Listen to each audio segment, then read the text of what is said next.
انسان خطا نسیان سے مرکب ہے۔ انسان سے غلطیاں ہوتی رہتی ہیں، خطائیں ہوتی رہتی ہیں، لیکن اب سوال یہ آتا ہے کہ گناہ سے آخر کیسے بچا جائے؟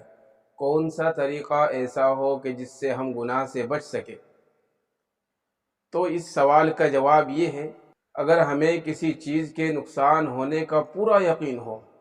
اگر ہمیں کسی چیز کے نقصان ہونے کا پورا یقین ہو تو اس چیز سے بچنا بڑا آسان ہو جاتا ہے، اس چیز سے بچنا ہمارے لیے مشکل نہیں رہتا۔ مثال کے طور پر آپ نے سانپ دیکھا ہے، سانپ کتنا خوبصورت ہوتا ہے، کتنا ملائم ہوتا ہے، اس کا چمڑا کتنا ملائم ہوتا ہے، کتنی اچھی بناوٹ کا بنا ہوا ہوتا ہے، لیکن اس کو کوئی ہاتھ میں نہیں پکڑ سکتا، کوئی بہادر آدمی بھی اس کو ہاتھ میں نہیں لے سکتا، کوئی عقل مند آدمی بھی اس کو ہاتھ میں نہیں لے سکتا۔ ہر آدمی اس سے دور بھاگنے کی کوشش کرتا ہے۔ اگر پوچھا جائے کہ اتنا ملائم ہے، اتنا خوبصورت ہے، اتنا اچھا بنا ہوا ہے، اتنا چمکیلا ہے، تو اس کو ہاتھ میں کیوں نہیں لے رہے ہو؟ تو کہے گا کہ اس سے ڈر لگتا ہے، کیونکہ اس سے نقصان پہنچنے کا اندیشہ ہے اور اس سے موت ہونے کا اندیشہ ہے، اس لیے کوئی بھی انسان اس کو اپنے ہاتھ میں نہیں پکڑتا۔ اسی طریقے سے اللہ والے ہوتے ہیں، اللہ کے بندے ہوتے ہیں، جن کی نظروں کے سامنے گناہوں کا نقصان واضح ہوتا ہے تو وہ اپنے گناہوں سے بچ جاتا ہے، اور گناہوں کے نقصان کو دیکھ کر اپنی روحانی موت کے ڈر سے ان گناہوں سے بچ جاتا ہے۔ اسی طریقے سے اگر کوئی آپ کے پاس کوئی مٹھائی کا ڈبہ لائے اور یہ کہے کہ میں بہت دور سے لایا ہوں، فلاں شہر کی مشہور مٹھائی ہے اور میں آپ کے لیے لے کر آیا ہوں، لیکن اس میں 100 پیس ہے، 99 پیس تو بہت اچھے ہیں، لیکن ایک پیس کے اندر زہر ہے، تو اب بتائیے کیا آپ اس مٹھائی کو کھا سکتے ہیں؟ آپ اس مٹھائی کو نہیں کھا سکتے، کیونکہ آپ کو ڈر ہے کہ یہ 100 پیس ہے، پتہ نہیں کون سے پیس میں زہر ہے،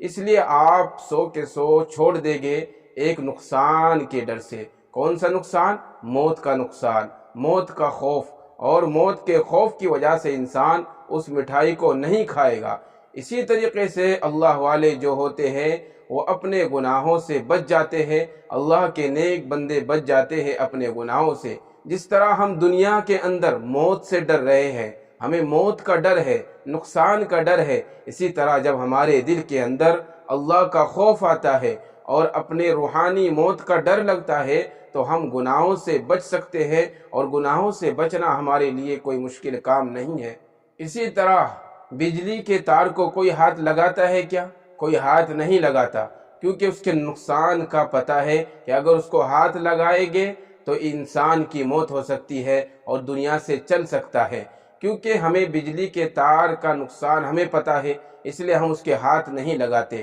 جس طریقے سے ہمیں ان تمام نقصان کے بعد ہم ان چیزوں سے بچ جاتے ہیں، ان